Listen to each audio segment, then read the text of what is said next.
bienvenue à toutes et à tous pour ce premier café info parents de la Maison des Ados de Strasbourg que j'ai le plaisir de diriger. Donc, je suis Delphine Rideau, comme c'est marqué dans la petite fenêtre. Je suis directrice de la Maison des Ados depuis son ouverture en 2011 et on a de temps en temps proposé des échanges et souvent via des associations de parents sur différents sujets. Mais en présentiel, parce que jusque-là, on le faisait de cette façon. Et on a eu l'idée de le proposer sous ce format webinaire il y a quelques temps, parce que ça fonctionne bien pour d'autres choses qu'on organise. Et voilà, on est content de voir que déjà, vous êtes nombreux à avoir répondu à l'appel. Donc, Fanny Jouanjean, qui est psychologue à la Maison des Adolescents et par ailleurs à l'Éducation nationale dans un centre d'information et d'orientation, a accepté de se prêter au jeu donc, pour cette première édition avec vous toutes et tous. Elle va donc nous parler d'orientation pour les adolescents et les adolescentes. Et on va tous ensemble l'écouter. Donc, je vais vous demander de bien couper vos micros. On enregistre cette séance par Zoom et l'objectif, ce sera de la rediffuser en replay pour des personnes, si vous en avez dans votre entourage, par exemple, qui ne pourraient pas nous rejoindre ce soir.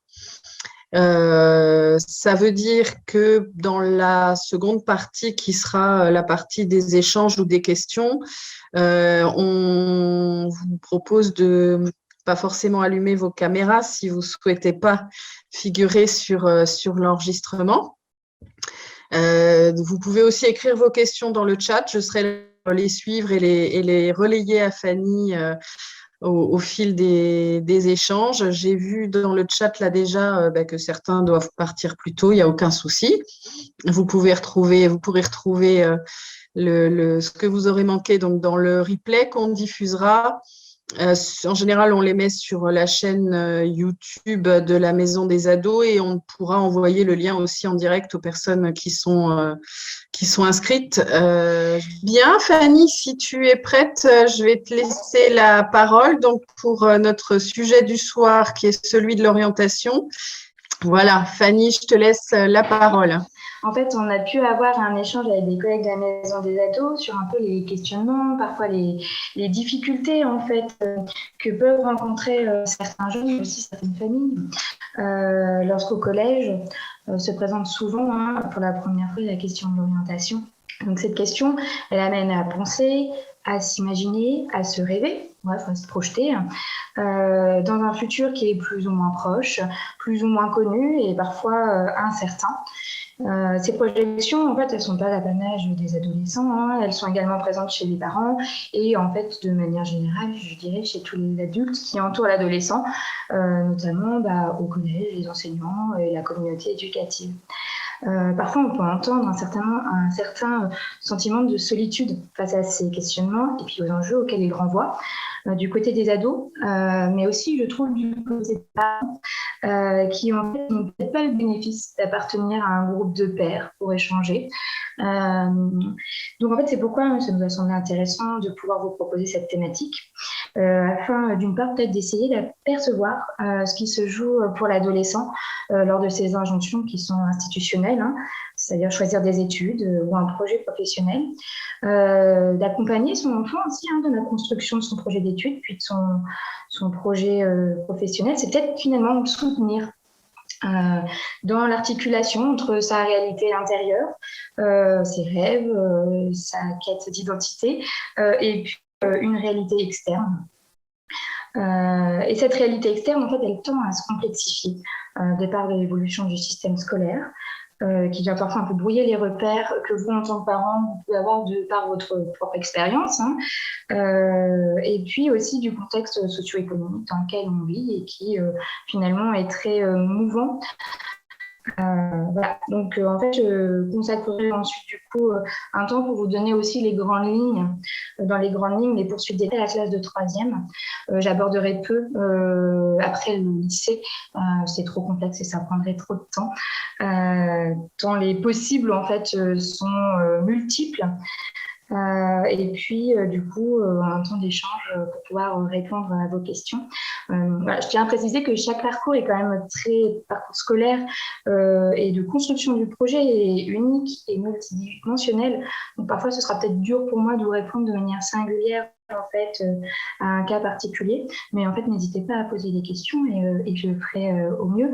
Mais parfois, des idées, des choix ou des informations globales ne correspondent pas au cas particulier. Donc voilà.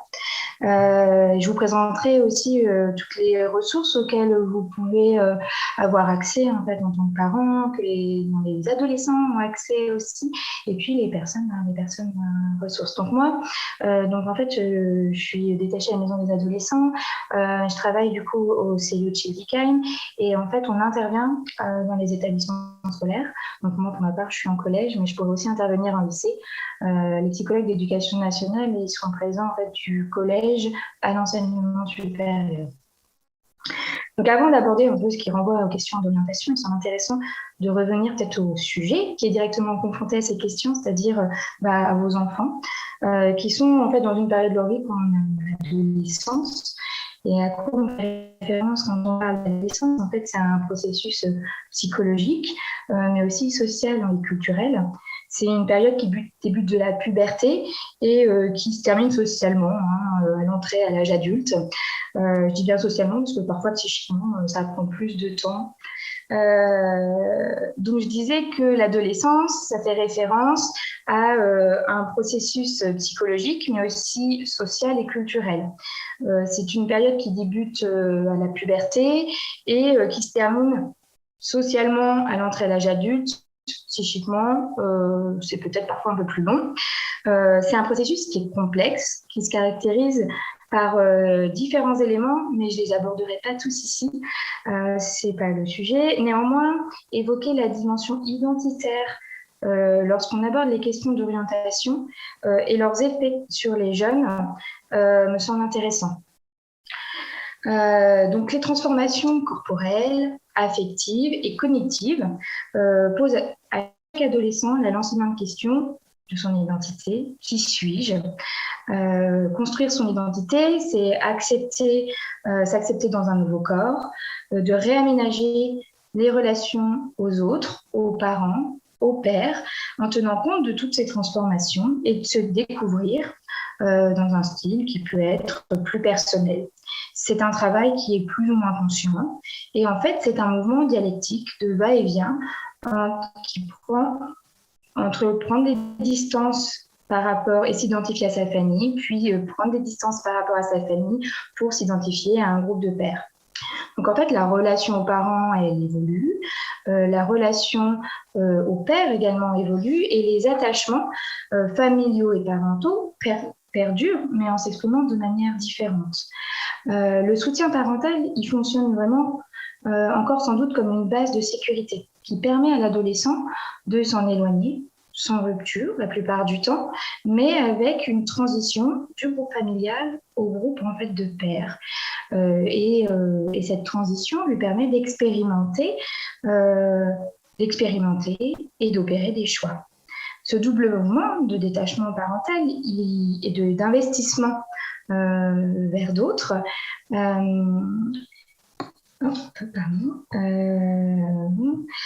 permet en fait à l'adolescent de s'émanciper et puis d'acquérir une autonomie. Le souhait d'autonomie et d'indépendance vis-à-vis du milieu familial, ça facilite les champs d'exploration d'intérêt personnel. La plupart du temps, quand ça se passe bien, l'adolescent parvient à se fabriquer une image, symbole de sa créativité, qu'il s'agisse d'un comportement, de goût, d'intérêts musicaux, artistiques, voire professionnels, et d'afficher comme ça une individualité en le faisant appartenir à un groupe. Être singulier, mais finalement appartenir à un groupe de pairs. C'est aussi une période de renoncement. et de renoncement, car finalement, c'est d'aller vers de nouveaux objets d'intérêt fait que l'adolescent va renoncer aux objets de l'enfance. Et ce renoncement, il est parfois vécu sur le registre de la perte et ça amène des affects de tristesse, mais qui sont relativement courantes et plutôt saines. L'adolescence, c'est également un temps d'hésitation, où s'entremêlent les doutes, les questionnements, le refus, les oppositions, parfois la fuite dans l'inertie, dans une espèce comme ça de léthargie apparente. C'est vraiment apparente car en fait, au niveau, c'est une période intense sur le plan psychique. En fait, il n'est pas rare d'entendre des adolescents qui pratiquent pendant des années un sport ou une activité artistique où on a l'impression que petit à petit, il y a un désintérêt qui se fait par rapport à ces activités ou une lassitude. Et cette inertie, en fait, qui peut se manifester parfois par du repli, est souvent nécessaire, mais en fait, elle se confronte dans une même temporalité, finalement, un idéal social qui presse l'adolescent à prendre sa place dans le monde, à devenir soi et à devenir autonome. Et là, les adolescents, ils expriment parfois de manière assez claire, quand ils questionnent les adultes, mais qu'est-ce que je vais faire ? Dites-moi ce que je peux faire, pourquoi je suis fait ?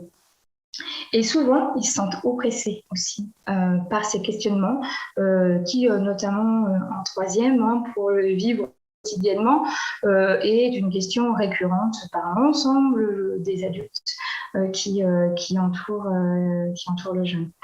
En fait, parler d'orientation, c'est pas anodin, parce que ça convoque l'image de soi, de l'adolescent à lui-même.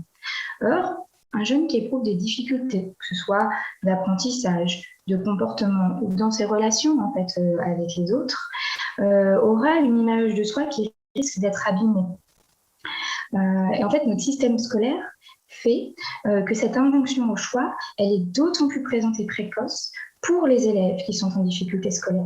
Et en fait, elle devient inhibitrice. Elle a un peu l'effet inverse, c'est-à-dire qu'en fait, elle tente à inhiber en fait toute pensée pour certains jeunes. Et en fait, nul ne peut savoir ce que à la place de l'autre. C'est pour ça qu'en fait, dans ma pratique, je préfère parler d'accompagnement à l'orientation plutôt que de conseil. Je trouve que l'expression en fait de Nicole Baudouin, qui est une psychologue de l'éducation nationale, qui parle d'un accompagnement des petits pas. Et je la trouve très juste, cette expression, parce qu'en fait, on ne peut rien dire de l'avenir d'un adolescent, quand bien même parfois, en tant que psychologue, on est un peu parfois convoqué à cette place un peu d'oracle. En fait, il s'agit plutôt d'accompagner pas à pas sur le chemin, en fait, sur le chemin en train de se faire, d'accompagner les projets qui s'élaborent, les détours, les renoncements, pour qu'ils prennent sens dans l'histoire du sujet. Et donc, en fait, Serge Boimard, qui est un ancien enseignant et qui maintenant est psychologue, parle en fait chez certains enfants et du coup chez certains adolescents qui sont dans l'empêchement de penser. Parce que le repli est nécessaire généralement dans le temps, et puis il y a des adolescents qui sont empêchés de penser. Ils ne savent pas utiliser en fait leur capacité de réflexion, ils ne savent pas faire le lien en fait entre des faits, utiliser des représentations personnelles pour finalement être dans une pensée un peu autoréflexive. Ils ne peuvent pas affronter le doute, qui en fait, le doute, c'est un moment clé dans les apprentissages, ce qui se permet en fait d'aller vers les nouvelles connaissances. Et en fait, est-ce que vous m'entendez ? Ouais. Et donc en fait, au moment clé des apprentissages, ils sont en fait envahis comme ça par des émotions très intenses qui peuvent être de la peur, de l'angoisse. Et en fait, pour chercher un équilibre personnel entre ces angoisses, et ben en fait, ils préfèrent ne pas penser. Alors du coup, ils peuvent être agités ou au contraire, ils peuvent être dans une espèce de rêverie comme ça où on a l'impression qu'ils rêvassent. C'est vraiment un blocage en fait de la pensée. Et en fait, Serge Boimard, il dit que finalement, l'adolescent qui est incapable de penser, il lui reste l'auto-sabotage parfois. Et en fait, faute de pouvoir être le meilleur, il prend la possibilité de devenir le pire. Et donc, du coup, il y a beaucoup de pensées d'autodévalorisation et ça abîme en fait l'image que les jeunes ont d'eux-mêmes et aussi, du coup, abîme aussi leur capacité à pouvoir se projeter dans des choses positives. Donc, du coup, en effet, l'adolescent, il doit abandonner certaines modalités de pensée de l'enfance pour ensuite aller sur des pensées plus complexes. Et en fait, cette capacité à douter, elle peut émerger quand on fait parler les adolescents, quand on débat, quand on leur apprend à débattre. Et en fait, finalement, cette capacité à pouvoir parler, à pouvoir aussi se parler, ça peut être développé dans les échanges avec la famille, et ce qui permet finalement de créer un écart et peut-être de créer l'émergence aussi de l'émergence d'un désir, les faire réfléchir à ce qu'ils aiment, ce qu'ils n'aiment pas, quelles sont les disciplines qu'ils aiment, qu'ils aimeraient approfondir, ou les environnements professionnels dans lesquels ils aimeraient travailler, sans pour autant en fait mettre d'étiquettes ou de mots de métier. Parce qu'en fait, mettre un mot de métier, ça a tendance finalement à fixer un peu les choses. Et finalement, dans un premier temps, pour moi, en fait, il s'agit un peu d'éveiller leur curiosité.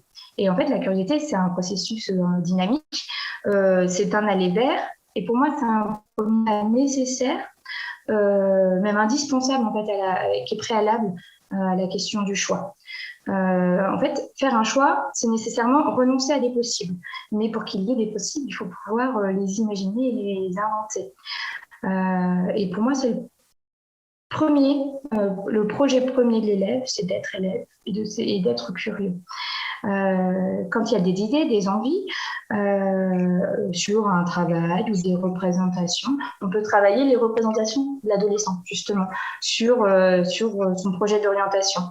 C'est ici que se situe, il me semble, en fait, l'articulation entre la réalité intérieure, comment l'adolescent s'imagine le métier ou la formation, et la réalité externe, qui est finalement ce qui va être les conditions de travail, le choix d'une formation, l'insertion professionnelle.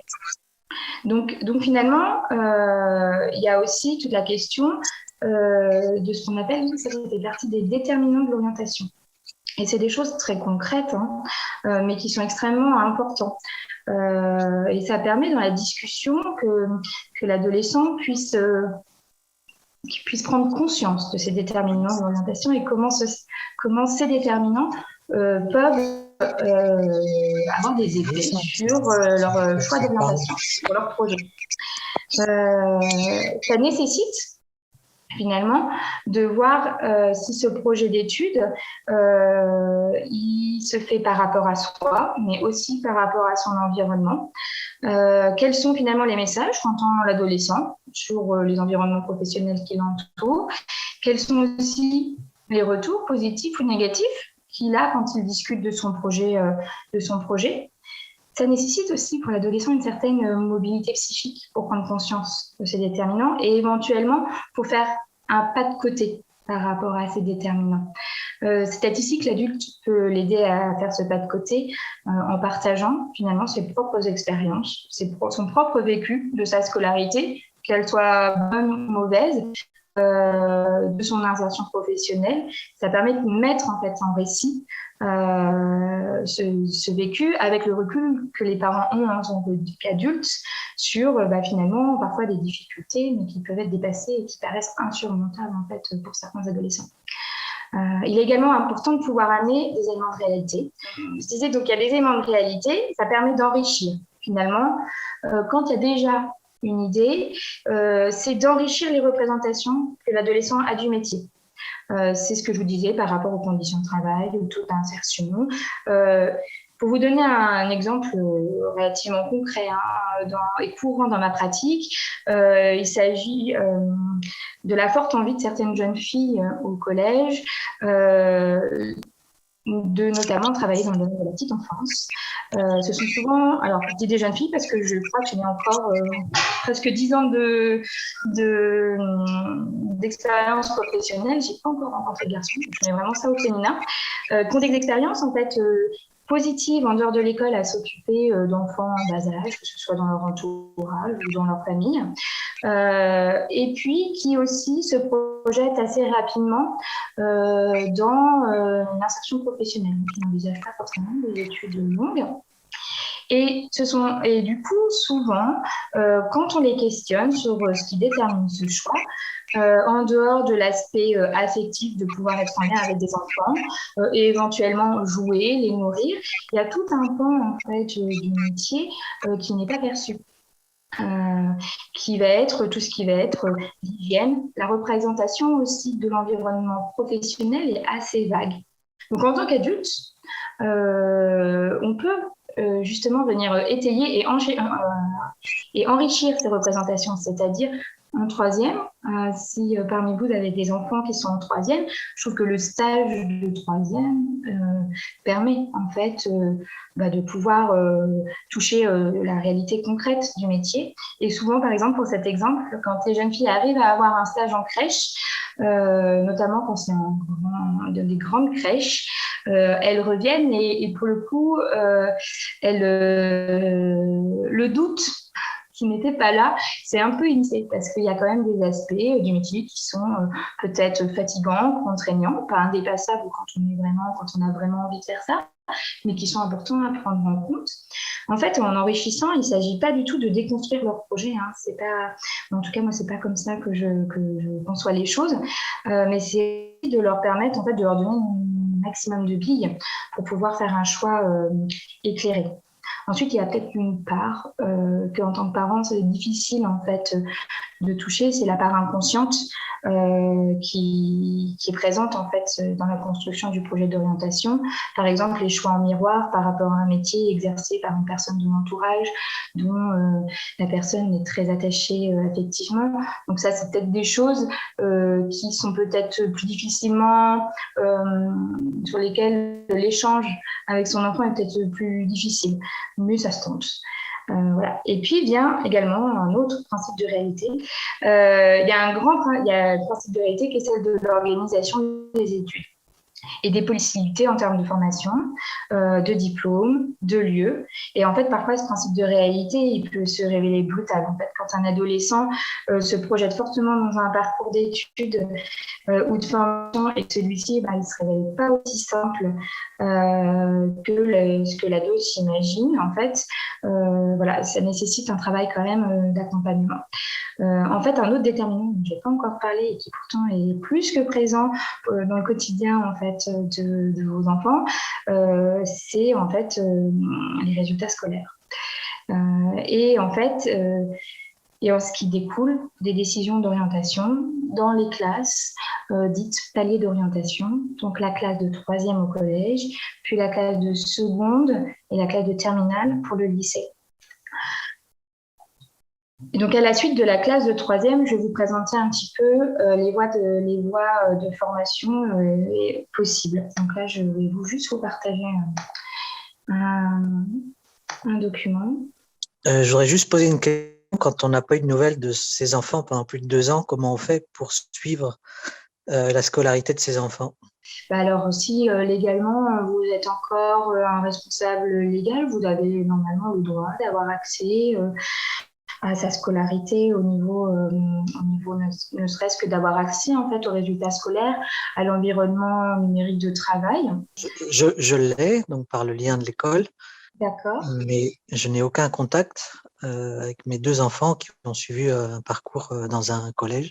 J'ai un suivi par la directrice et par les bulletins que je reçois. Mais au niveau de l'orientation, je sais pas. Je sais que ma fille a fait un stage, mais je ne sais pas quels sont les résultats et ce qu'elle envisage de faire plus tard.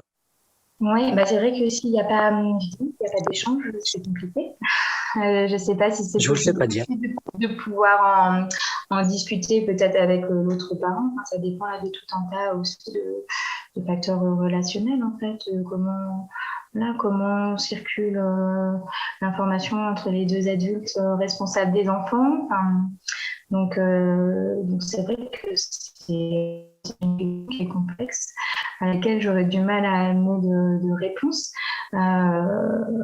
Justement, peut-être qu'est-ce qui, après c'est de se poser aussi, mais là peut-être que c'est pas le lieu, mais qu'est-ce qui fait qu'en fait, a priori, il y a une rupture en fait dans l'échange avec votre fille, c'est ça? Donc, parce que c'est vrai que ça va être compliqué effectivement d'aborder ces questions-là sans la première concernée. Donc, vous voyez, en fait, il y a deux grandes voies de formation qui s'offrent aux élèves, que l'on appelle d'un côté la voie générale et technologique, et de l'autre côté la voie professionnelle. Au sein de la voie professionnelle, il y a deux diplômes qui sont accessibles après une classe de troisième, donc le CAP ou CAPA, c'est le certificat d'aptitude professionnelle, c'est le premier diplôme qu'un élève peut avoir à la sortie du collège. Et puis, il y a le bac professionnel. Donc, tous les deux, enfin, les objectifs des formations dans la voie professionnelle, c'est d'acquérir des compétences professionnelles dans un métier ou un domaine professionnel afin de s'insérer rapidement sur le marché de l'emploi. Donc, une poursuite d'études est possible. Vous voyez qu'il y a des petites flèches vers des acronymes. MC, c'est mention complémentaire. BP, brevet professionnel. Enfin, voilà, il y a tout un tas de diplômes. Alors, les diplômes, souvent, après le CAP, sont des diplômes d'approfondissement ou de spécialisation à l'intérieur même, en fait, dans la continuité du CAP qui a déjà été validé. Le bac pro a aussi des diplômes courts, comme la mention complémentaire, pour se spécialiser, mais il y a aussi une poursuite d'études en fait post-bac, puisque le bac pro, c'est un niveau bac, comme vous le voyez, c'est 3 ans, comme un bac techno et un bac général, qui permet en fait d'envisager des études supérieures, à plus ou moins court terme, en fait, et plus ou moins long terme, ça dépend dans quel sens on prend les choses. Donc du coup, dans ces deux diplômes, c'est qui est vraiment consacré à l'acquisition d'un savoir-être et d'un savoir-faire professionnel. Il y a vraiment une connaissance du milieu professionnel et sous forme de stage, de cours. Néanmoins, en fait, les élèves n'abandonnent pas les apprentissages disciplinaires. En bac pro, par exemple, il y a quand même quasiment la moitié du temps est encore consacré aux enseignements disciplinaires tels que les maths, le français, les langues. Donc, un élève qui s'engage vers la voie pro, en termes de représentation, alors, ça arrive que parfois les élèves choisissent la voie professionnelle parce que le collège, c'est devenu et à la fois compliqué et à la fois c'est plus une source de satisfaction d'apprendre. Et donc, s'imagine qu'en allant en bac professionnel, on va apprendre qu'un métier et qu'on n'aura plus à faire finalement à la chose scolaire. C'est pas le cas. Voilà. Donc, il y a des réformes récentes qui ont eu lieu en fait, ces dernières années et qui sont toujours en cours, qui visent à décaler le choix de la spécialité du bac professionnel. C'est-à-dire qu'à présent, il y a de nombreux bacs pro sont regroupés et ont une seconde qui est commune. C'est-à-dire que l'élève, en fait, de troisième, il ne choisit plus donc une seconde professionnelle particulière, mais une famille de métiers.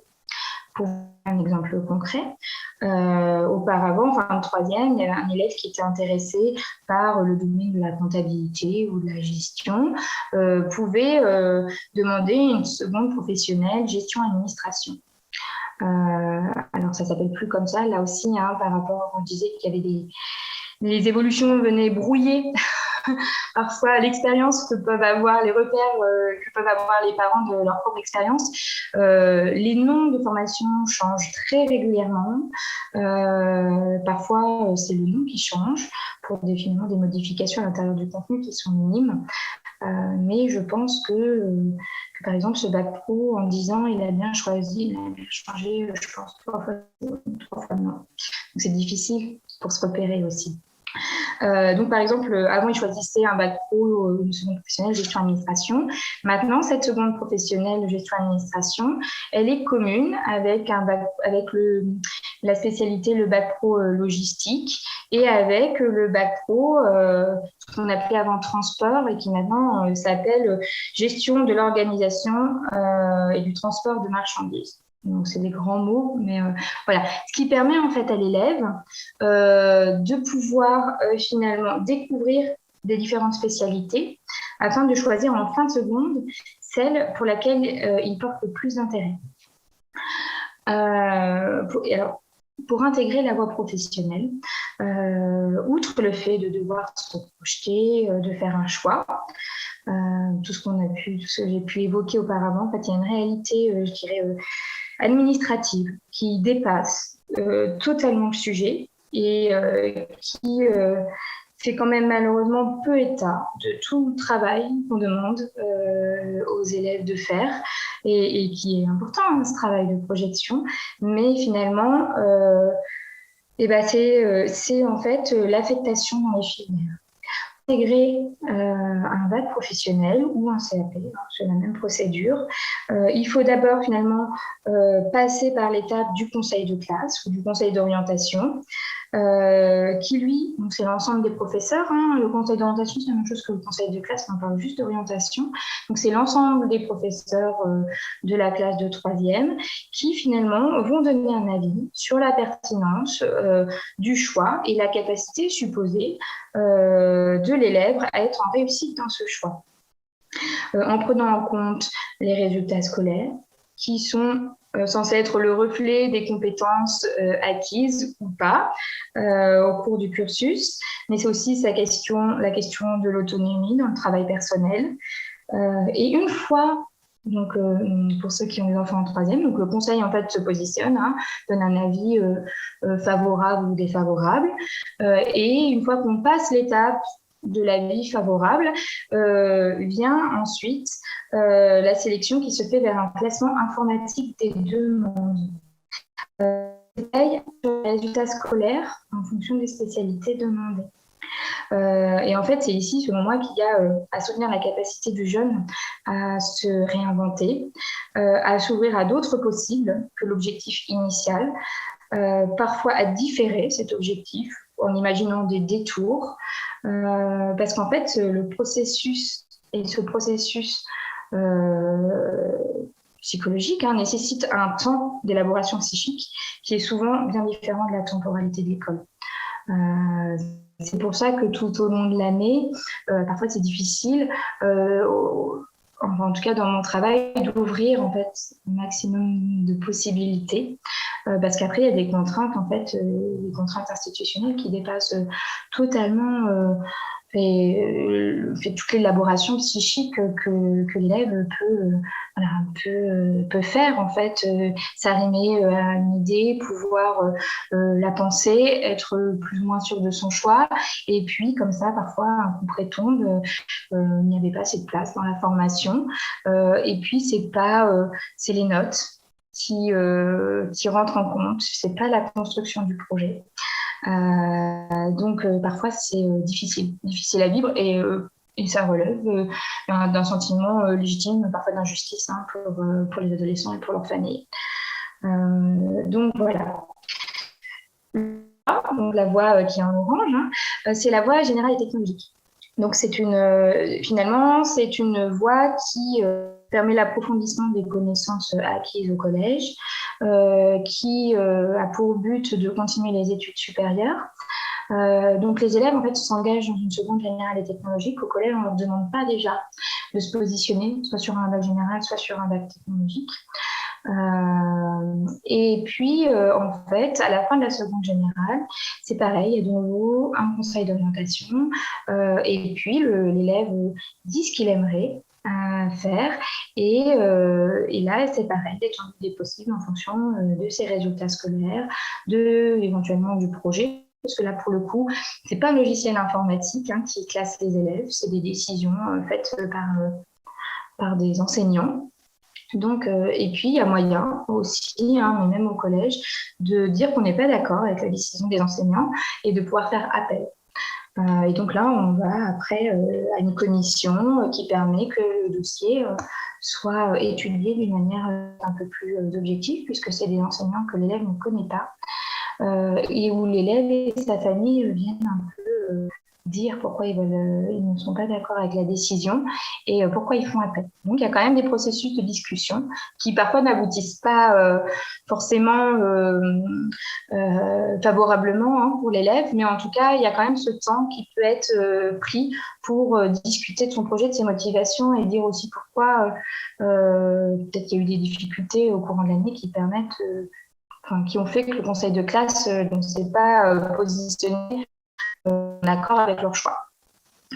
La voie générale, en troisième, elle est finalement plus facile d'entrer, on va dire de manière administrative, c'est-à-dire qu'à partir du moment où le conseil de classe de troisième donne un avis favorable, l'élève a une place en seconde générale et technologique. Prioritairement dans son lycée de secteur, parce que la voie générale, elle est sectorisée, donc c'est souvent le lycée, alors pas toujours, mais souvent c'est le lycée qui est le plus proche du lieu d'habitation. Et puis, en fait, l'élève rentre en seconde générale et technologique. Donc, finalement, après les poursuites, après la seconde générale et technologique, il va y avoir un choix entre plutôt un bac technologique ou plutôt un bac général. Le bac général, la seconde générale et technologique, de manière concrète, ça ressemble beaucoup à la troisième. En termes d'organisation, ils ont presque tous les mêmes cours qu'en troisième. Il y a des cours qui viennent se rajouter, mais il y a des cours, la musique, l'art plastique, la techno, qui en fait disparaissent. Donc au niveau du volume horaire, c'est sensiblement la même chose. Ce qui va changer, c'est plutôt la quantité de travail à la maison et puis l'exigence aussi des enseignants. Par rapport au travail personnel. Les bacs techno n'ont pas de partie pratique, professionnelle. C'est vraiment une autre manière de concevoir les apprentissages. Ça peut être finalement passer par la pratique, mais en TP, en travaux pratiques, pour comprendre la théorie. Il faut avoir des aptitudes à travailler en groupe. Faut aimer, alors il y a quand même, par exemple, un bac techno plutôt dans les sciences de l'ingénieur où il faut aimer manipuler, mais ça peut être créer des mini-éoliennes, comprendre, finalement, il y a de l'informatique. Donc, on peut tout à fait, après, c'est aussi le but, c'est de continuer les études, bien entendu, et en termes, en fait, de représentation, comme ça, il y aurait une voie voyale, le bac général, et puis en dessous, le bac techno. En tout cas, c'est quand même une représentation qui est courante pour les élèves. Moi, je trouve qu'au vu de la sélection après les études, qui est essentiellement une sélection sur dossier, ce qui est important, en fait, c'est la construction du parcours scolaire de l'adolescent. Et en fait, plus il se sent bien dans la filière, généralement qu'il a choisie, plus les résultats sont quand même en cohérence aussi avec cette facilité. Et parfois, quand même, il y a de très bons bacs techno qui vont demander la même chose qu'un bac général, et c'est pas parce qu'un quelqu'un qui vient d'un bac général qui sera prioritairement admis dans une formation qui est ouverte aux deux bacs. Donc voilà, donc c'est vraiment choisir une filière dans laquelle on se sent bien, car en fait la sélection c'est sur les notes de première et de terminale qu'elle se fait pour la suite des études. Donc, c'est un savant mélange entre les intérêts scolaires et puis la construction du projet d'études supérieures qui nécessite parfois de faire des choix de spécialité. Je prends, si on veut aller en médecine de manière traditionnelle, si on ne prend pas de la physique, des maths ou des SVT, et qu'on prend peut-être de la philo, alors pareil, au cas par cas, on trouvera toujours des élèves qui ont des parcours un peu atypiques.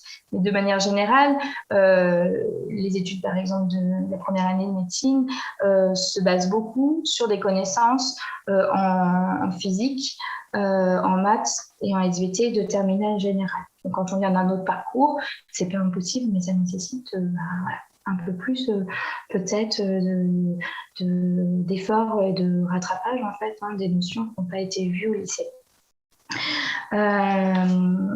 Voilà, alors je pense que j'ai... Ah oui, non, j'ai pas tout dit, parce que tout ça c'est très complexe. Il y a quand même, pour vous dire, des ressources qui sont à disposition de tous, gratuites. Vous avez alors normalement dans le programme des collégiens, il y a ce qu'on appelle le parcours à venir. Donc, c'est travailler dans les différentes matières, dans les différentes disciplines, sous plein de formes différentes. Ça dépend aussi des enseignants, comment ils s'approprient ce parcours à venir qui est de la découverte de soi, de la découverte des métiers, puis après de la découverte des formations qui mènent à ces métiers.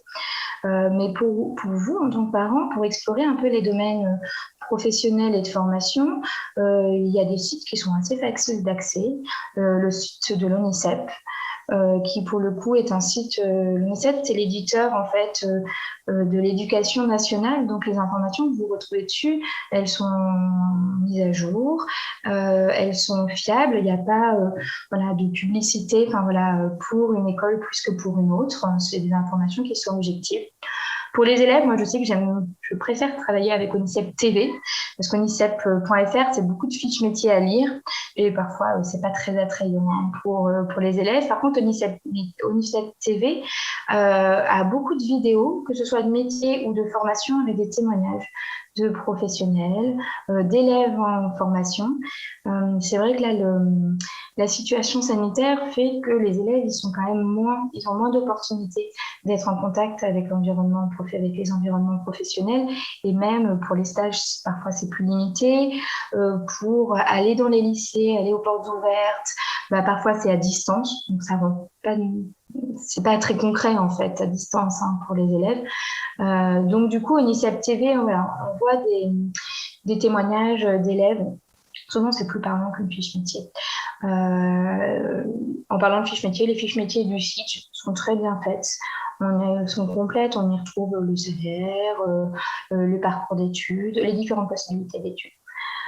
Pour ce qui concerne la voie professionnelle, il y a vraiment un site qui est plutôt bien fait, qui prend vraiment en compte toutes les nouvelles réformes, qui s'appelle Ma Nouvelle Voie Pro, où c'est un peu un parcours à la carte. Pareil pour le site seconde première, où vous et votre enfant, vous pouvez marquer dans quel niveau vous êtes, quel domaine vous intéresse, et puis petit à petit, comme ça, il y a une progression qui permet de bien saisir l'organisation des études et puis les différentes possibilités. Et pour une information qui est un peu plus locale, il y a le guide régional en fait, qui est édité par la région Grand Est, où là, ça fonctionne plus comme un répertoire. Parce que finalement, ça c'est quand même aussi une contrainte dans l'orientation. Si votre enfant il est, je sais pas, passionné par une formation en particulier et qu'elle existe peut-être qu'à Colmar ou à Mulhouse, ça nécessite de penser un internat. C'est pas tout à fait, c'est pas tout à fait le même travail que de se dire que la formation qu'on souhaite, elle est à 2 rues de la maison et au final, où l'environnement ne change pas trop. Voilà. Donc, c'est un guide qui est régulièrement mis à jour et où vous retrouvez toutes les formations de l'académie et dans tous les lycées. Les personnes ressources maintenant, alors vous avez les psychologues d'éducation nationale dans tous les établissements publics. Donc du coup, collège et lycée, et en CIO. Donc on est les mêmes personnes. Alors je pense que beaucoup ne connaissent pas le psychologue de l'éducation nationale, mais connaissent bien notre ancien nom qui est conseiller d'orientation psychologue, ou même conseiller d'orientation tout court. Mais en fait, on est les mêmes personnes. Et donc le CIO, par contre, c'est un service public. Donc quand bien même vos enfants sont scolarisés dans du privé, vous avez tout à fait accès en fait au service public d'orientation. Donc vous pouvez tout à fait être reçu. Donc là sur Strasbourg, il y a 3 CIO, celui de Schiltigheim, de Strasbourg et d'Ilkirch, et puis mais dans le Bas-Rhin, vous en avez aussi sur Haguenau, sur Saverne, sur Vincennes et Célestat. Parfois, il est intéressant de prendre contact avec le psychologue qui est dans l'établissement de votre enfant, tout simplement parce qu'en fait, on a des contacts quand même très privilégiés avec les équipes. Ça permet aussi d'échanger sur l'enfant en situation d'être élève. Ça permet de croiser les regards. Donc, c'est pas une condition... c'est pas une condition exclusive, mais c'est vrai qu'on a plus de billes pour réfléchir aussi à comment ça se passe pour le jeune quand en fait c'est quelqu'un qu'on voit aussi dans l'établissement scolaire. Et puis, il ne faut pas oublier que les professeurs principaux sont maintenant des acteurs de premier plan dans l'accompagnement et l'orientation de vos enfants, que ce soit en troisième ou que ce soit dans les autres niveaux, sixième, cinquième, quatrième. Et puis, parfois, dans les établissements, il y a des acteurs aussi qui sont engagés dans l'accompagnement et l'orientation. Ça peut être les professeurs documentalistes, les CPE. Voilà. Donc, ça dépend aussi de comment s'organise tout ça en établissement scolaire. Voilà, là, je vous ai montré toutes mes diapositives. Donc, voilà. Je ne suis pas rentrée dans les détails, il y a vraiment des choses très techniques et très complexes en ce qui concerne l'orientation, donc je viens de cas par cas, mais je ne pouvais pas tout détailler. Ce n'était pas le but, sinon ça ne laissait pas de place à la discussion.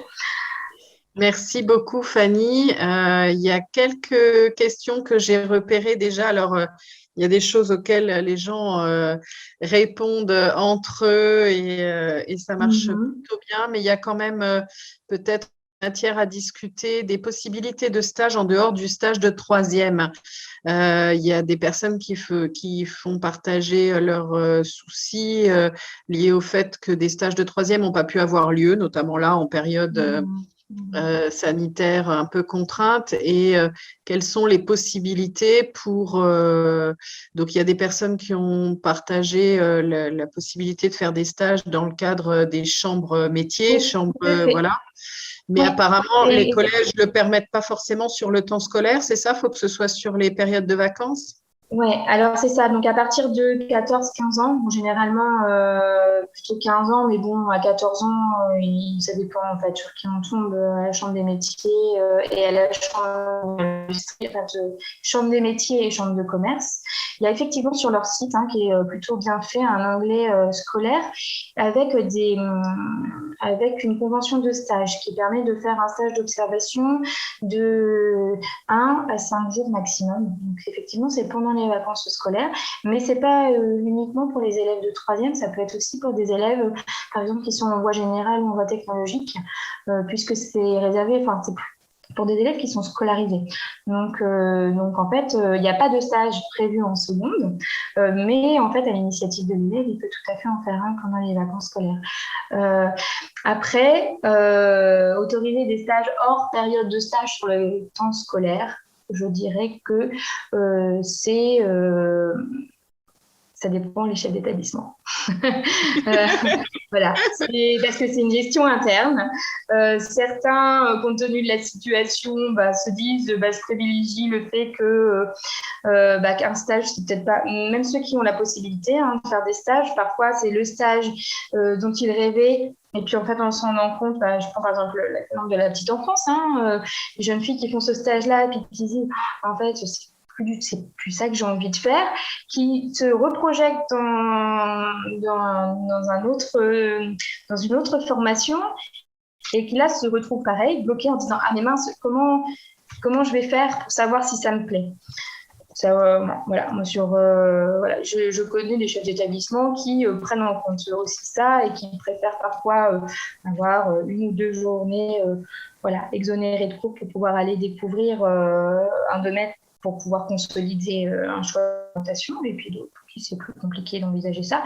Voilà, ça dépend vraiment, pour le coup, ça dépend de la discussion avec le chef d'établissement, mais il faut tenter. Je ne dis pas que ça marche, mais je pense qu'il faut tenter. Les conditions quand même sanitaires de ces dernières années facilitent quand même pas ces stages, donc bon, c'est peut-être qu'il y a des chefs d'établissement qui sont quand même aussi plus compréhensifs. Peut-être que ça se faisait moins avant la pandémie, que voilà, il y avait une période de stage et c'était tout. Mais là, j'ai l'impression qu'il y a certains chefs qui sont un peu plus souples. Ok. Il y avait une autre question sur la liste de tous les bacs pro du Grand Est, mais je suppose qu'on la trouve, on a partagé entre-temps le lien Oui, c'est ça. de la, Oui, de vous la la retrouvez région. Oui, tout à fait. Alors, c'est un guide. Oui, je l'ai mis. C'est le guide après la troisième, là, sur la diapositive. Je pourrais éventuellement donner les. Enfin, je ne sais pas comment on peut faire parvenir les 2 diapositives, parce qu'il y a des liens actifs, en fait, On sur les nos mettra. diapositives. Oui, Voilà. d'accord. Donc, c'est le guide Les études après la classe de troisième. Pour vous montrer, il ressemble un petit peu à ça. Voilà. Il n'est plus. En fait, auparavant, quand c'était l'ONICEP qui éditait les guides, pour ceux qui ont des enfants qui sont peut-être au lycée ou même en études supérieures, il y avait un guide en fait qui était distribué pour tous les élèves de troisième aux alentours de Noël, qui répertoriait, mais pas seulement répertorié, il y avait quand même un peu de contenu sur les formations qui expliquait un petit peu. Ce guide n'existe plus puisque c'est la région qui a repris la main sur l'information sur les métiers et les formations. Ce guide avait été distribué l'année dernière aux élèves. Cette année, il n'est plus distribué, donc il n'est qu'en version numérique. L'avantage de la version numérique, alors c'est pas facile pour les élèves de se l'approprier, clairement, surtout que c'est vraiment un répertoire, c'est devenu un répertoire. L'avantage, c'est que quand il y a des erreurs, il est mis à jour régulièrement, alors qu'une version papier, c'est quand même plus compliqué. Donc voilà. Mais je conçois qu'il est difficile d'accès, je trouve, pour les élèves. Pour les familles de métiers, sur le site en fait de l'ONICEP, ils ont édité un guide qui est national, donc il n'y a pas les lieux. Il n'y a pas les lieux en fait de formation, les lycées. Par contre, il explique vraiment bien ce qu'est les familles de métiers et il répertorie en fait, il regroupe les bacs pro par famille de métiers et puis toute une liste de bacs pro qui ne font pas partie de famille de métiers. Donc en fait, il est comme ça, vous le trouvez dans les publications nationales parce que c'est quelque chose qui est valable pour toute la France. Donc, il s'appelle Les études après la classe de troisième. Donc, en classe de troisième, préparer son orientation. Et pour le coup, il est très récent, hein, c'est rentrée 2022. Donc là, on va avoir toutes les familles de métiers. Parce que les familles de métiers, c'est très progressif. Ça a commencé il y a 2 ans et petit à petit, il y a des bacs pro qui sont regroupés. Donc, ce qui était le cas il y a 2 ans, il y en avait peu. Et maintenant, ça tend à regrouper un grand nombre de bacs pro. Une autre question sur la façon dont se matérialise le projet professionnel dont tu as parlé tout à l'heure. Oui. Est-ce que c'est un écrit de synthèse qui est réalisé par les élèves et les profs ou peut-être c'est pas pareil Alors, il y a une procédure qui est unique. Pour le coup, même je pense pour les élèves qui sont dans des établissements privés sous contrat avec l'éducation nationale, ceux qui sont hors contrat, je ne sais pas, j'ai pas du tout de retour. Mais ceux qui sont les établissements qui sont privés sous contrat avec l'éducation nationale, ils ont le même système, ils ont accès en fait à la même plateforme informatique. En fait, c'est ce qu'on appelle une fiche de dialogue famille-établissement. Ou dans un premier temps, alors c'est pareil, les établissements ne fonctionnent pas tous de la même manière, elle tend à être numérique, enfin, dématérialisée. En fait, il y a maintenant une plateforme, un peu comme pour Parcoursup pour les plus grands, hein, ça a vocation à être un peu la même logique d'une plateforme où l'élève rentre ses identifiants, son nom, son prénom avec la famille et en fait va inscrire. Dans un premier temps, il va cocher si c'est plutôt la voie professionnelle ou la voie générale et technologique ou les deux. Le conseil de classe du premier trimestre, enfin, premier semestre ou deuxième trimestre, ça dépend des établissements, s'ils fonctionnent en semestre ou en trimestre, vont se positionner de manière provisoire. Et donc, en fait, ils vont cocher s'ils sont d'accord ou pas, s'ils sont favorables ou pas au choix des élèves. Mais souvent, la spécialité, par exemple, pour la voie professionnelle, n'est pas forcément demandée. Le bac, ils se positionnent sur plutôt un CAP, plutôt un bac pro, alors ils peuvent mettre à titre indicatif la spécialité, mais en fait, c'est pas là-dessus que se positionne forcément le conseil de classe. Puis, en fait, c'est une fiche de dialogue, c'est-à-dire qu'après, une fois que le conseil d'orientation a donné son avis provisoire, c'est renvoyé à la famille, alors soit sous forme de papier, soit sur la plateforme, hein, où la famille dit si elle est d'accord ou pas avec cet avis provisoire. Si elle n'est pas d'accord, souvent le cas le plus courant, c'est quand la famille demande une seconde généralité technologique et que le conseil de classe donne soit un avis réservé, soit un avis défavorable. Cet avis réservé ou défavorable, il doit être étayé par des arguments. Donc, c'est que l'équipe doit quand même noter pourquoi il ne donne pas un avis favorable. Et ça prête à discussion. C'est-à-dire que normalement, après, il y a une rencontre entre le professeur principal, la plupart du temps, et la famille pour un peu discuter de pourquoi le conseil d'orientation, le conseil de classe a donné cet avis. Et après, quand il y a les vœux définitifs, là, pour le coup, on se positionne pour la voie professionnelle sur des formations, donc des familles de métiers pour le bac professionnel ou des CAP. Et en fait, ils ont 10 lignes. Ils peuvent faire 10 choix. Et chaque lycée, formation dans un lycée, compte pour un choix.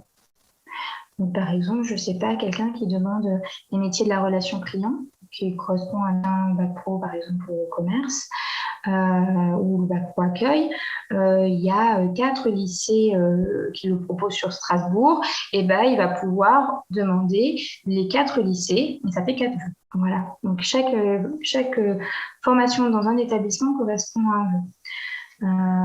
Et là, c'est pareil. Le conseil d'orientation donne de nouveau un avis favorable. Alors, non pas sur les lieux, mais sur la spécialité, sur le bac pro. On peut donner un avis sur la spécialité, mais en fait, après, c'est le logiciel informatique qui affecte les élèves. Donc, l'avis, il est un peu consultatif. C'est vraiment plus sur la capacité à réussir en bac pro, ou plutôt en CAP, ou plutôt en voie générale. Donc voilà. Au niveau de la plateforme, normalement, les accès, là, les parents peuvent remplir les vœux provisoires. Certains collèges fonctionnent encore sous forme papier, mais c'est de plus en plus rare. Tout vise à être dématérialisé, donc c'est plus compliqué parfois. Voilà. Il y a en plus l'aspect technique qui vient mettre en plus un petit grain de sable dans les choix. C'était déjà compliqué avant d'inscrire des choses sur du papier. Alors là, il faut en plus maîtriser l'inscription, de cocher les bonnes choses, de choisir les bonnes formations. Voilà. Donc, c'est pas évident. Certains collèges accompagnent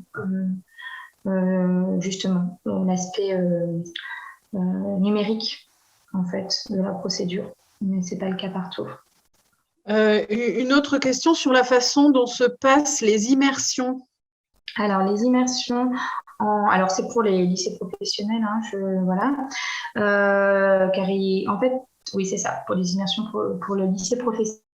Les immersions, en fait, c'est des inscriptions d'établissement à établissement. Donc là, actuellement, il y a sur la plateforme qui est pour les professionnels, pour les enseignants notamment, et les chefs d'établissement, un document qui permet de recenser les dates d'immersion que proposent les lycées. Souvent, en fait, ces dates-là sont transmises aux professeurs principaux et aux élèves, et puis les élèves s'y inscrivent ou pas. Et donc après, une fois que les noms sont remontés des élèves, les lycées organisent des immersions, souvent c'est en groupe. Voilà. Il y a les dates, il y a les portes ouvertes aussi. Alors, sur le site de la région, on trouve aussi un onglet portes ouvertes. Ils ont aussi fait un document sur Orientest avec toutes les portes ouvertes. Faites bien attention parce que c'est Orientest, donc c'est la région Grand Est. Donc, il faut quand même trier parce que, voilà. Et aussi, parfois, j'ai remarqué qu'ils n'indiquaient pas, ils marquent les dates des portes ouvertes sans indiquer si c'est du présentiel ou si c'est à distance, en visio. Donc ça, une fois que vous avez l'établissement, par contre, souvent les établissements qui ont déjà communiqué leur porte ouverte disent si c'est une vraie porte ouverte physique ou si c'est sous forme en fait de visio. Donc ça, j'ai remarqué que sur le site Orientest, c'est pas toujours indiqué. Donc je vous renvoie vraiment à aller sur le site directement du lycée. Par contre, les portes ouvertes, ça concerne aussi les lycées généraux, hein. Notamment, c'est toujours intéressant pour un élève, quand bien même il se projette, voilà, il sait qu'il va aller, il a envie d'aller dans son lycée de secteur et où il n'y a pas tellement d'enjeux de choix d'un lycée, un lycée qui se fait, un choix qui se fait plutôt naturellement. Ils sont tout à fait disposés, voilà, à aller dans les portes ouvertes dans leur lycée de secteur, hein. Ça permet aussi d'appréhender un peu l'environnement qui est quand même fort différent du collège. Puis de rencontrer des lycéens, de rencontrer des enseignants. Donc voilà. À partir de quel âge on peut rencontrer un conseiller d'orientation, Fanny? Je dirais dès la 6e. Et la 6e? Pourquoi pas? Généralement, il y a des choses qui se questionnent. En fait, ça dépend aussi de la maturité, de la projection de l'élève, finalement. Il y a des élèves, moi, qui sont tout de suite, qui ont des questions. Voilà, alors parfois, c'est aussi de l'ordre, ça permet d'explorer les rêves. Ça permet de rêver aussi. Il y a quand même rarement des enfants qui n'ont pas de rêve, de métier, et ça, c'est finalement des tout petits. Là, c'est en 6e, c'est parfois une première approche finalement de la réalité. Mais après, moi, les élèves souvent que je rencontre qui sont en 6e, il y a souvent des difficultés scolaires qui sont associées. Donc, voilà, on va dire que je les vois par le prisme d'autre chose que de l'orientation du projet, la construction du projet d'orientation. C'est quand même très important aussi, hein, puisque c'est cette difficulté, hein, à entrer dans cette projection, dans les apprentissages. Mais je reçois spontanément des élèves de 6e et de 5e, surtout en collège. Parfois, c'est les parents qui sont aussi qui sont intéressés. Le cas se présente souvent quand il y a des sélections un peu particulières, des sélections sportives, d'un intérêt artistique prononcé, pour un peu savoir quels sont les établissements qui le proposent. Mais l'orientation au collège, normalement, elle est à la découverte. L'orientation, c'est un peu fourre-tout comme mot. Et à la fois, c'est très restrictif, je trouve. Mais la découverte, finalement, de soi, se poser des questions, la découverte de l'environnement professionnel, sans parler de formation, ça, je dirais que dès le début du collège, ça peut être intéressant. Faut que l'élève, faut que le jeune, il ait envie. S'il n'est pas du tout dedans encore, si psychiquement, c'est pas du tout concret et réel pour lui, voilà, si ce n'est pour rassurer les parents, et ça peut aussi être intéressant, mais pour l'élève en tant que tel, il faut qu'il y ait une demande, surtout qu'on n'est pas dans l'urgence. Est-ce que les conseillers d'orientation, vous organisez en collège des ateliers collectifs ou c'est plutôt des accompagnements individuels? Alors, ça dépend de la demande du collège, ça dépend du psychologue qui intervient dans le collège. Il y a des choses qui se font. Je dirais que la partie purement informative, descendante, c'est-à-dire expliquer, décrire toutes les formations possibles, tout ça, comme ça revient à la région, on le fait peut-être de moins en moins. C'est une question de temps aussi, c'est chronophage d'intervenir par exemple dans 8 classes voilà. Donc, mais on intervient de manière collective, peut-être sous d'autres formes. Ça peut être moi, ce que j'aime bien faire, c'est des choses très, très, très basiques, c'est d'intervenir pour travailler sur les représentations finalement, et comment eux vivent alors surtout en 3e, vivent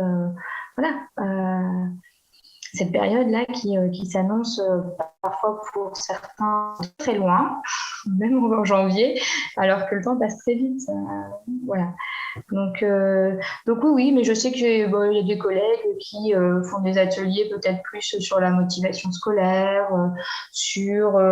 peut-être plus sur la voie professionnelle. Après, il y a des professeurs aussi qui parfois sont quand même bien investis pour faire de la découverte professionnelle en tant que telle.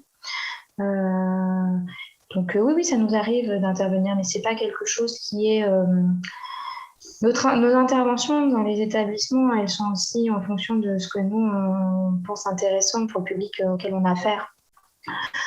Si parfois il y a quand même des élèves qui sont en grande difficulté et pour qui en fait le travail c'est quand même un travail individuel, on n'est quand même pas, on a un temps qui est limité dans les établissements scolaires, des questions de choix et de politique d'établissement aussi.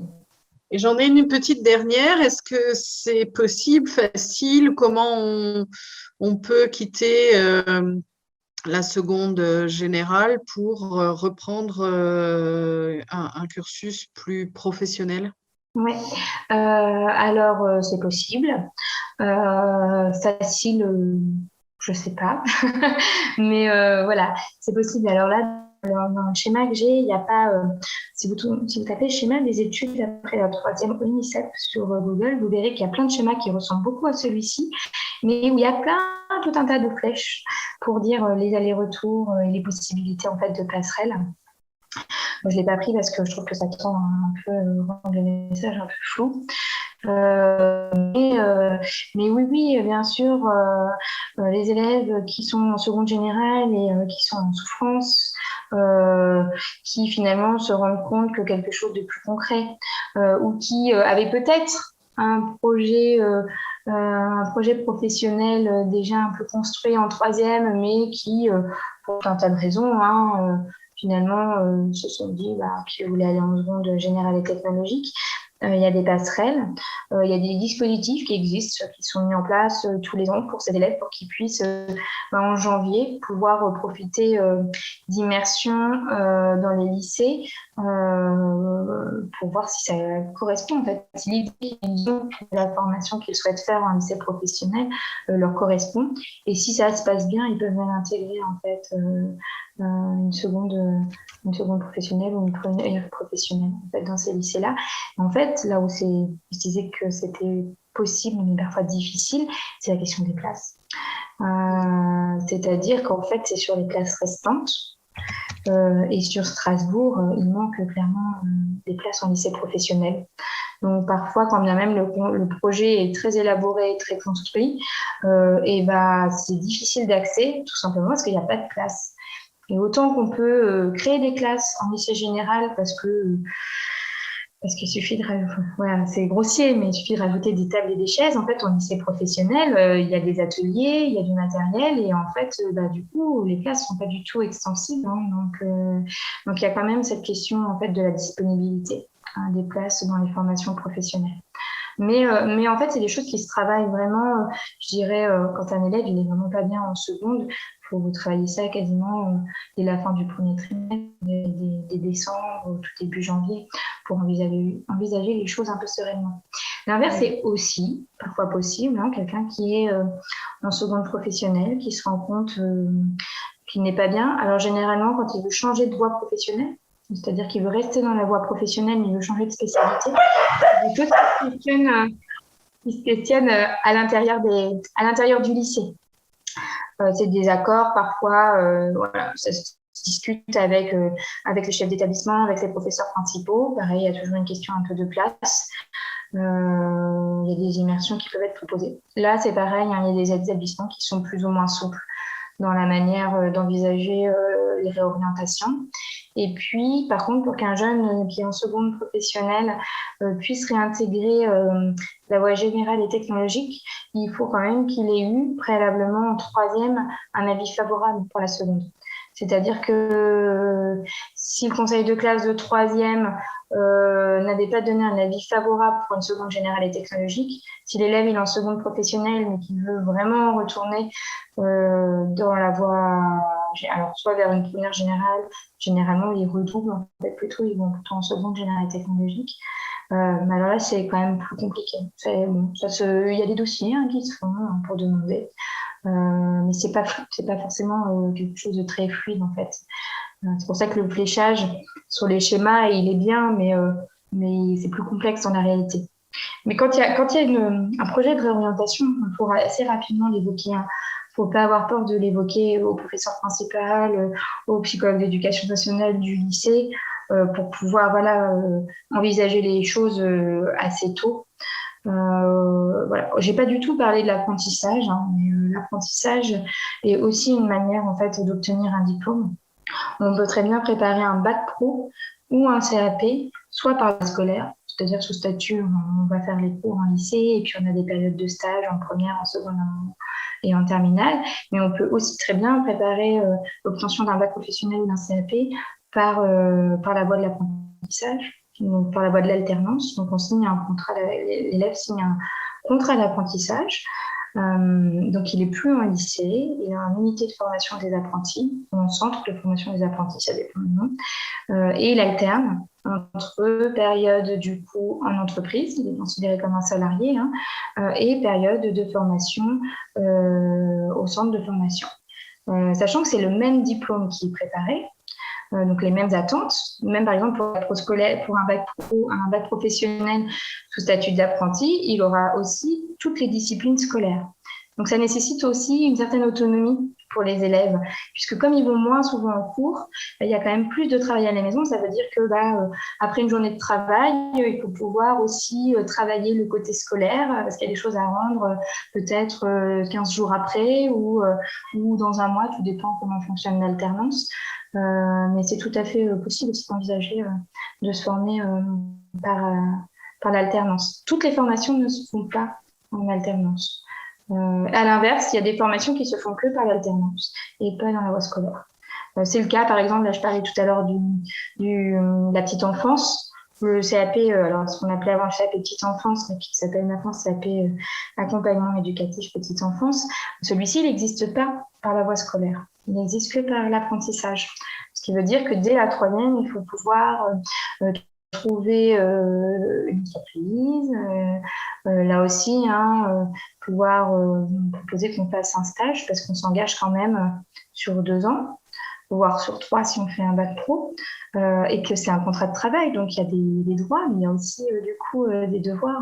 En tant que salarié, les élèves ne sont pas du tout mis dans la même position. Ils sont, je trouve, beaucoup plus rapidement mis en position d'adulte. On ne peut pas se permettre d'être en retard. Voilà, il y a quand même des exigences d'adultes qui parfois sont un peu tolérées quand on va au lycée et qu'on a 5 minutes de retard. Voilà, on se fait un peu taper sur les doigts par la vie scolaire parce que voilà, on n'arrive pas à l'heure. Faire ça sur dans un lieu, dans une entreprise, ça peut avoir d'autres conséquences, et notamment, qui s'est trop répété, par la rupture du contrat, parce que c'est un contrat de travail. Donc, mais c'est tout à fait des choses qui sont envisagées et envisageables pour des collégiens qui se sentent plus à l'aise en fait dans quelque chose de purement scolaire et qui ont envie aussi d'être dans des choses plus concrètes et plus proches en fait de l'environnement professionnel. Merci beaucoup Fanny pour cet exercice. Merci beaucoup et bonne soirée à toutes et à tous.